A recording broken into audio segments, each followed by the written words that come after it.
Hi friends സ്റ്റോറിട്ട് പോവാം. സസ പറഞ്ഞു കൊറിയൊക്കെ പോകാൻ പറഞ്ഞിട്ട് അവിടെ ഒരു ഫ്ലിക്സിൻ്റെ ഫോട്ടോ ഉണ്ടായിരുന്നു. അറിയാതെ സസ അതിൽ ടച്ച് ചെയ്ത് ഫ്ലിക്സിൻ്റെ വീട്ടിലൊക്കെ പോയിരുന്നു. ഫ്ലിക്സ് ഡ്രസ്സ് എടുത്ത് ചേഞ്ച് ആക്കിയിട്ട് റൂമിലുണ്ടായിരുന്നു. അപ്പോൾ ഫ്ലിക്സിൻ്റെ മേലെ ഫ്ലിക്സ് ബട്ടർഫ്ലൈ പറക്കുന്ന മാതിരി ഫീലിങ്സ് വന്നായിരുന്നു.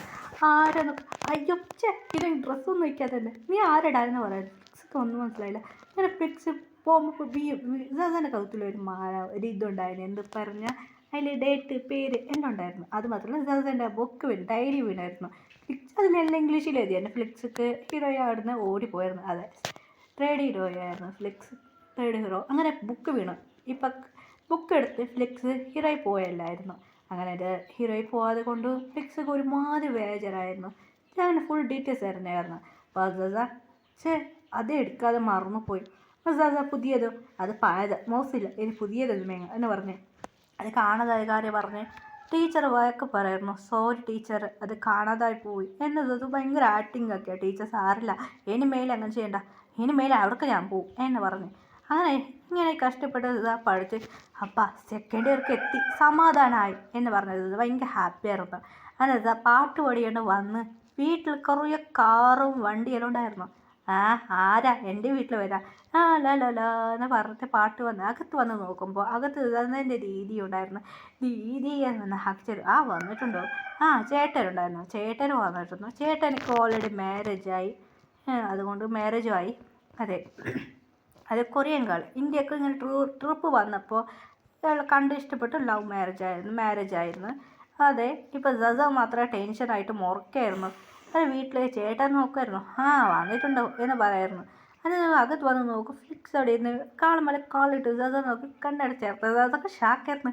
ഇവൻ എങ്ങനെ വന്ന അമ്മ ഇങ്ങോട്ട് വാ, എന്താടാ എൻ്റെടി ഇവരതേ വന്ന പെണ്ണ് കാണാൻ വന്നതാ, വാടി വാ റെഡിയാക്കാം എന്നെ പറഞ്ഞ് ഹീറോയിനെ സസനെ കൊണ്ട് റെഡിയാക്കായിരുന്നു. സസമ്മൂടെ ഒരു ചേഞ്ച് ആയിരുന്നു. സസ ഫ്രണ്ട്സ് കോൾ ചെയ്ത് പറഞ്ഞു ഇങ്ങനെ ന്യൂസ് തന്നത് ഇവൻ വന്ന പെണ്ണ് കേൾക്കായിരുന്നു അതിനകത്ത്. അങ്ങനെ ഇതൊക്കെ ടെൻഷനായിരുന്നു. അങ്ങനെ മാരേജൊക്കെ ഇങ്ങനെ തട്ടുമാറ്റിയല്ല, മാരേജൊക്കെ ഇതൊക്കെ കൊത്തിക്ക് മാറിയിട്ട് വേറെ പോയായിരുന്നു. അങ്ങനെ പെണ്ണ് ഉറപ്പിച്ച് പോയായിരുന്നു. ഇതൊക്കെ ടെൻഷനായിരുന്നു. ഫ്ലിക്സ് വന്നിട്ടുണ്ടായിരുന്നു. അതൊക്കെ എപ്പോൾ നോക്കി കോൾ ചെയ്തത് ചക്കര കുട്ടി എന്ന് കൊഞ്ചോടൊക്കെ ടെൻഷനിൽ ഫോൺ ഉടച്ചായിരുന്നു. ഫോൺ പോയല്ലോ എന്നതൊക്കെ സാഡായിരുന്നു. ഡേസ് പോകട്ടെ അങ്ങനെ കോളേജിൽ പോകാൻ സസാനെ തേടി പോയിട്ട് എന്ത് സംഭവിച്ചു പറഞ്ഞാൽ അങ്ങനെ ഫോൺ തേടിക്കൊണ്ട് കൊണ്ടിച്ചു മാരേജ് കുറിച്ച് സംസാരിച്ചു. അങ്ങനെ നടന്ന കാര്യം ഫ്ലെക്സ് പറയാനേ സസാക്ക് മാരേജ് നന്നായിട്ട് നടന്നു. സസാക്ക് കോളേജ് പറഞ്ഞ് സെക്കൻഡ് ഇയർ കാണും അങ്ങനെ ജോയിൻ ചെയ്ത് പിന്നെ സെക്കൻഡ് ഇയർ ഫുള്ള് പഠിച്ചായിരുന്നു. മാരേജ് ഇപ്പോൾ വേണ്ട, സെക്കൻഡ് ഇയർ പഠിച്ച് തേർഡ് ഇയർക്ക് എത്തുമ്പോൾ ഇവിടുന്ന് വേറെ കോളേജിൽ പോകാൻ പറയായിരുന്നു. സസ വേണ്ട പറഞ്ഞായിരുന്നു. അങ്ങനെ എൻഗേജ്മെൻറ്റ് ചെയ്തു. മാരേജൊക്കെ പിന്നെ പറയായിരുന്നു. അങ്ങനെ സെക്കൻഡ് ഇയർ പഠിച്ചു കഴിഞ്ഞു. അങ്ങനെ നെക്സ്റ്റ് തേർഡ് ഇയർ ആണ് അങ്ങനെ സസൻ മാരേജ് കഴിച്ചത്. ഇതൊക്കെ മുറിപ്പ് വന്നായിരുന്നു. അങ്ങനെ ഒരു കൊറിയൊക്കെ വിളിച്ചോണ്ട് പോയി. കൊറിയയിൽ ഭയങ്കര ഹാപ്പി ആയിരുന്നു. ഫ്ലെക്സിനെ കാണും മറ വെക്കും. ഫ്ലെക്സ് മനസ്സിലേക്ക് അയ്യോ ക്യൂട്ട് ഗേള് ചക്കര കുട്ടി, എൻ്റെ ചക്കര കുട്ടിയല്ലേ ലഡ്ഡു കുട്ടിയല്ലേന്ന് മനസ്സിലാക്കരുത്. അതൊക്കെ ഇതിൽ കേൾക്കുമ്പോൾ ടെൻഷനായിരുന്നു. എന്താ ചക്കര കുട്ടിയോ വെച്ചിട്ടുണ്ട് റാപ്പ് എന്ന് പറയായിരുന്നു. അങ്ങനെ ഫ്ലെക്സിൽ കൂടെ നിറയെ ആക്ടിങ് ചെയ്യുന്ന ഗേൾസെല്ലാം മനസ്സിൽ വന്നിരിക്കുമ്പോൾ അതൊക്കെ ടെൻഷൻ ജലസാവാൻ തുടങ്ങി. എന്താ എൻ്റെ ഹസ്ബൻഡ് അങ്ങനെ ഉണ്ട് ഇങ്ങനെ പറയുമോ പിന്നെ അതൊക്കെ ടെൻഷനായിരുന്നു. ടെൻഷനിൽ വെച്ചിട്ടുണ്ട് റാപ്പ്. എൻ്റെ ഹസ്ബൻഡ് പുറകെ നടക്കുമോ എനിക്ക് വെച്ചിട്ടുണ്ടേ റാപ്പ്. അത് സദാ പോയിട്ട് ഗേൾസൊക്കെ എല്ലാം ജ്യൂസിൽ ഒരു പൊടി കഴിക്ക് കൊടുത്ത് വേറെ ബത്തത് അങ്ങനെ എല്ലാ ഗേൾസൊക്കെ ജ്യൂസ് തന്നെ കൊടുത്തിട്ട് എല്ലാ ഗേൾസൊക്കെ ബാത്റൂം പോയി. എല്ലാ ഗേൾസും ബാത്റൂം എന്ന് പോയി. ഇതുകൊണ്ട് വെള്ളം തന്നെ ചിരിച്ചാണ്. ഡേയ്സ് പോകാൻ തുടങ്ങി. അങ്ങനെ ഫ്ലിക്സിനെ കുറിച്ച് നിറയെ കാരണം നല്ല ആറാം കേട്ടവർ ആറാം പറഞ്ഞു നല്ല ചെക്കനാണ്. ഫ്യൂച്ചർ നോക്കുന്നു പവർ ഇതൊക്കെ ഇല്ല. ഫ്യൂച്ചർ നോക്കുന്ന പാതിയിൽ അങ്ങനെ കണ്ടായിരുന്നു. ഇത് എനിക്ക് തോന്നുന്നത് എന്ന് പറഞ്ഞ് ആറാം കേട്ട് ആറാം പറഞ്ഞാണ്. ഇതൊക്കെ ഫ്യൂച്ചർ പവർ കുറച്ചുള്ളതാണ്. അങ്ങനെയായിട്ട് ഓക്കെ അതിന് ഇതൊക്കെ ബെറ്റർ ഫ്യൂച്ചർ നോക്കും. അതിൻ്റെ ഫ്യൂച്ചർ നോക്കാൻ പറ്റില്ല. അതിന് ആറാമിനോട് കേട്ടാൽ ആറാമൊക്കെ പറഞ്ഞു നടന്ന കാര്യം അതിനായിട്ട് പറഞ്ഞു. ഇത് സമ്മതിച്ചു. അങ്ങനെ അവർ കൂടെ ഫ്ലെക്സിൽ കൂടെ എൻ്റെ ഹാപ്പി ആയിരുന്നു. അതറിഞ്ഞായിരുന്നു. നമ്മളിപ്പോൾ ഹീറോയിനെ നോക്കാം. ഹീറോയിനായിട്ട് ടെൻഷനായിരുന്നു. അവരൊക്കെ പറയായിരുന്നു ആറാം എന്നായി കാണുന്നത് എന്ന് പറയുന്നത്. അങ്ങനെയായിട്ട് ടോട്ടൽ അവിടെ 8 ബേബീസ് ഉണ്ടായിരുന്നു. ഇപ്പോൾ ടോട്ടൽ 10 ബേബീസ് ഉണ്ടായിരുന്നു. ഇപ്പോൾ 2 കുട്ടി ചെറിയതുണ്ട് ട്വിൻസ്, ഒരു ഗേൾ ബേബി ഒരു ബോയ് ബേബി. ഇവരെ നോക്കി മറക്കായിരുന്നു രണ്ടുപേരെ. ഇല്ല മനി ടെൻഷനാക്കാൻ ഇവർ മണ്ടത്തരമാണ് പവർ യൂസ് ചെയ്യുക എന്ന് ആറാമന് മുറക്കായിരുന്നു. 2 ബേബീസൊക്കെ ഒരേമാതിരി പവർ നിറയെ പവറുണ്ട്. അവർ എന്തെല്ലാം പവർ ഇതാ ഇവരെന്ത് കണ്ടുപിടിച്ചിട്ടുണ്ട് ഞാൻ പറയാൻ ആറ് നോക്കി മുറക്കായിരുന്നു. പുതിയ പുതിയ കണ്ടുപിടിച്ച റൂമിൽ നോക്കും എന്ന് പറയുന്നത്. റൂമിൽ നോക്കാം പ്രേതത്തിനെ പിടിക്കുന്ന റൂം. അതൊരു ദൂരൊരു പ്ലേസ്. അവിടെ കുറേ പ്രേതത്തെ പിടിച്ചിട്ട് കതിർന്ന പ്രേതം അയ്യമ്പേ വിട്ടു എന്നെ, ഈ കുട്ടി പിശാസ് പറയും എന്നെ പിടിച്ച് കൊല്ലുന്നു കൊതിർന്ന് എന്ന് പറഞ്ഞ പ്രേതങ്ങൾ.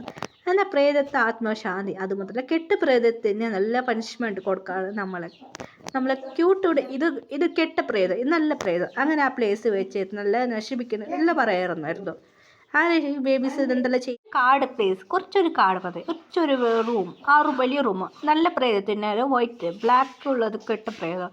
ഗേൾ ബേബി നല്ല പ്രേതത്തിന് വെച്ച് കഴിഞ്ഞാൽ ബോയ് ബേബി കൊട്ട പ്രേതത്തിന് പണിഷ്മെൻറ്റ് ചെയ്യുന്നത് രണ്ടും കൂടി പണിഷ്മെൻറ്റ് ചെയ്ത് എന്നിട്ട് നല്ല പ്രേതത്തിന് അയച്ചുകൊണ്ടിരിക്കും. കെട്ട പ്രേതത്തിന് എവിടെ പ്രേതമുണ്ടോ അവിടെ പോയിട്ട് പ്രേതത്തിന് പിടിക്കുന്ന പണി ഇവർക്ക് നല്ല പവേഴ്സ് ഉണ്ട്. ഇത് കണ്ടൊക്കെ ബേബീസിനെ കണ്ട് ഹീറോയി മുറക്കായിരുന്നു. എത്ര കഷ്ടപ്പെട്ട് പ്രേതത്തെ പിടിക്കില്ല അറിയോ നിങ്ങൾക്ക്? നിങ്ങൾ എന്നിട്ട് 7 പേർക്ക് ഒന്നറിയില്ല പാവം അതിനെല്ലാം കണ്ടിട്ട് നല്ല പ്രേതത്തിനെ നോക്കും. നല്ല പ്രേതം ബേബീനെ കുറിച്ച് നല്ല കൈയല്ല മസാജ് ചെയ്യുന്നത്. കെട്ടി പ്രേതത്തിനെ അതിൽ ഗേൾ ബേബി നല്ല ഹായ് ആയിട്ടുണ്ട്. ബോയ് ബേബിനെ കാണാൻ വേണ്ടി പോയപ്പോൾ മുക്കുന്നു എന്ത് മുക്കുന്ന അറിയില്ല. ബേബീസിന് കൂടിയിട്ട് ആ ബേബീസ് കുറച്ച് അതായത് പറഞ്ഞാൽ സെക്യൂരിറ്റിമാർ കുറച്ച് പേരുണ്ട്. അവരെ പേടിച്ച് വറക്കാണ്. അവിടെ ഗുഡ് ബോഡി ഗാർഡെല്ലാം ഉണ്ടായിരുന്നു. അങ്ങനെ കേട്ട് പ്രേതം നല്ല അവർ കുറച്ച് പേരെല്ലാം അവിടെ ആ ലൈൻ ഉണ്ടായിരുന്നു. ഇത് കേട്ട് ഷോക്കായിരുന്നു. ആറും പറയായിരുന്നു എന്താടാ ഇവിടെ നടക്കുന്നതെന്ന് പറഞ്ഞ്. അവിടെ കുറച്ച് മനുഷ്യന്മാരുണ്ടായി കുറച്ച് പ്രേത പിടിച്ചവരെല്ലാം വന്ന് അവിടെ ഉണ്ടായിരുന്നു. അങ്ങനെ കുട്ടി പ്രേതം എങ്ങനെ എടുക്കുന്നത് നോക്കായിരുന്നു. അവിടെ ഒരു ആൻറ്റി ഇങ്ങനെ ഇതാ വിടലാ എന്ന് പറയായിരുന്നു. ആൻറ്റീൻ്റെ ഹസ്ബൻഡ് പ്രേതം പിടിച്ചത് ഇവള് എൻ്റെ പണത്തെടുത്ത് ഇവള് ഓടിപ്പോയതാ അതുകൊണ്ടാണ് ഇവളോ ഞാൻ പിടിച്ചത് എന്നാ പറയായിരുന്നു. അങ്ങനെ ആ പ്രേതിച്ച് പിടിച്ചു. എന്നാൽ പ്രേതം പറഞ്ഞ സത്യമാണ്. അങ്ങനെ ആയിട്ട് ആൻറ്റീനെ ഉറക്കെ പറയായിരുന്നു. അങ്ങനെ മക്കളുടെ സ്വത്തെടുത്ത് വേറെ ആ കുട്ടിക്ക് കൊടുക്കണം എൻ്റെ മകന് കൊടുക്കണം പറയാൻ അവനെ മക്കൾ കൊടുത്തായിരുന്നു. അങ്ങനെ ആ പ്രേതം ഇവിടെ നിന്ന് പോയായിരുന്നു. ഹീറോയിൻ വീട്ടിലെ കുളിച്ചോണ്ട് വന്നു. കുട്ടികളെ കൂടെ ചോലിട്ടേം ചെയ്തിട്ട് അങ്ങനെ എല്ലാവരും ഫോട്ടോസ് എടുക്കാൻ തുടങ്ങി. ബേബി അറിയായിരുന്നു മോം എന്താ പ്രേതത്തെ പിടിച്ചു കഴിഞ്ഞു മമ്മി. അങ്ങനെ എല്ലാവരും ഫോട്ടോ എടുക്കാൻ ഹാപ്പി എൻഡിങ് സ്റ്റോറീസ്.